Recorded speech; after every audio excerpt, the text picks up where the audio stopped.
Jay Bills from Media Spotlight UK, and I'm here with Lewis Bowden in the building. Yes. Pleasure to finally meet you. Pitch side all the way.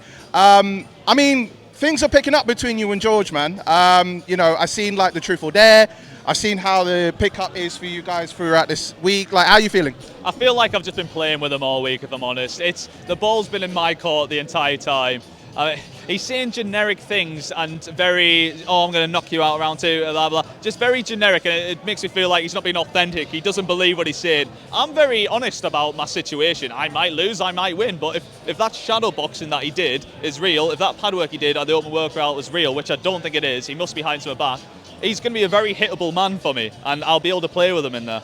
Do you think like it's just a ploy, like, you know, for him to do that stuff in the ring just to kind of throw you off? Well, my pad work in the ring wasn't as good as what I've done previously. You know, I looked at it and I was like, that's not great. So he might be in the same situation. He might be just holding stuff back. It's the internet. I don't look too much into it either way, because when I was preparing, in my head, I was preparing for a made-up version of George, where it's like he's had professional he used to box when he was younger, and he has a background in it, so it got me a bit more motivated. So I'm ready for a George that's boxed all his life or never.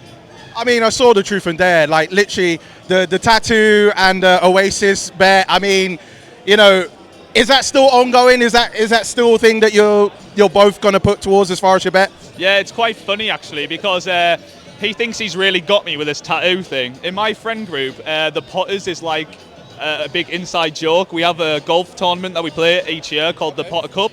So he thinks he's got me like hook, line and sinker into a tattoo. It's a tattoo that I actually want to get. So really, you're kind of winning anyway, regardless? Yeah, he was like, oh, I can't believe we get you to do that. And I'm like, yeah, you got me. That's what I mean. I've been playing with him all week, man. He doesn't even know it, but it's good fun, man. Yeah. I mean, speaking of one of your like pitch side members, Theo Baker, yeah. I mean, from the very beginning, this is like Theo Baker versus Joe Weller was the beginning of this entire scene. Yeah. You know, how do you feel that he was set this all off, and obviously you're having the ability to come here, have a fight with George Stokey? Like, how far has it come since the days of Theo Baker versus Joe Weller? It's funny because on Backside we talk about butterfly effects, and it's Baker's butterfly, and this right here is a Baker's butterfly. Going from him starting boxing with Joe Weller, inventing the sport, in my eyes, to me fighting on it, it's quite fun. Unfortunately, he can't make it because he's doing an Ironman, because it would have been so good to have him here. But the other lads are coming out, it'd be good. But it's funny how it works out, isn't it? It's funny. Have you got Cal Freezy coming to support you? Yeah, so Freezy's coming, Chip's coming. There'll be loads of lads from the studio on the way down. I mean, there's a good turnout. It's actually quite heartwarming because, like, yeah, the lads coming down shooting videos, but like then there's like some people who are just like editors, you know, working behind the scenes and actually spending their own money on trains to come down. So it's quite nice. I was telling them, don't bother, save your money. But they're coming. But you can still come as well Saturday. And how does it feel to be in your hometown and literally just have all your fans support you? Like, this is going to be a big turnout. This is the people's main event. Like, people are stoked for this, no pun intended. Yeah, I'm really excited. I should say I live just slightly outside of Newcastle, although if I don't say that, a proper Geordie will like slate me online. I'm not claiming I'm from Newcastle, but I do support them. Yeah, mate, I was buzzing. The way the fight came about was I saw the card. I was like, Mams, you should have got me on this. And the same day, he got me on it 4 weeks' notice, because my friends and family can come. We're going out in Newcastle afterwards. I've always wanted to walk out to local hero, and I'm going to do that just in the boxing ring. So.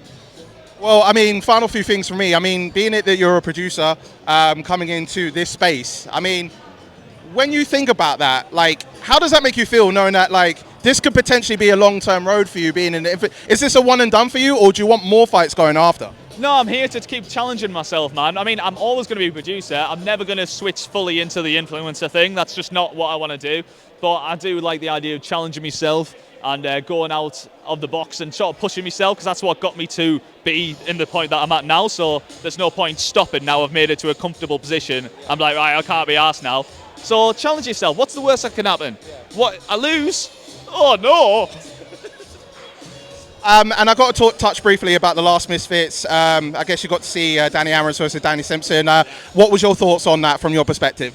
It was a tough fight, man. They were both fit, and that's just the thing. When it's your first fight, I imagine the nerves and the adrenaline dump. And I've been saying Danny was people slating Danny. I guarantee Danny's much better than what he showed there. It's just like first fight, main event. But I thought Danny looked good despite what everyone was saying, and he's definitely got tons more in the tank to work on, and that'll be like a perfect fight for him to like okay, that's what it's like. Now I can crack on.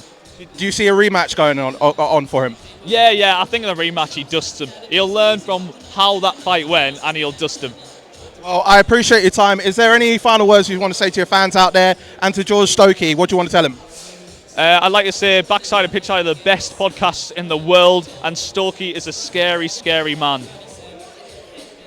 Well, I mean, only one way to find out this Saturday. Lewis, pleasure to meet you. Thank you so much for taking the time. I wish you all the best, man.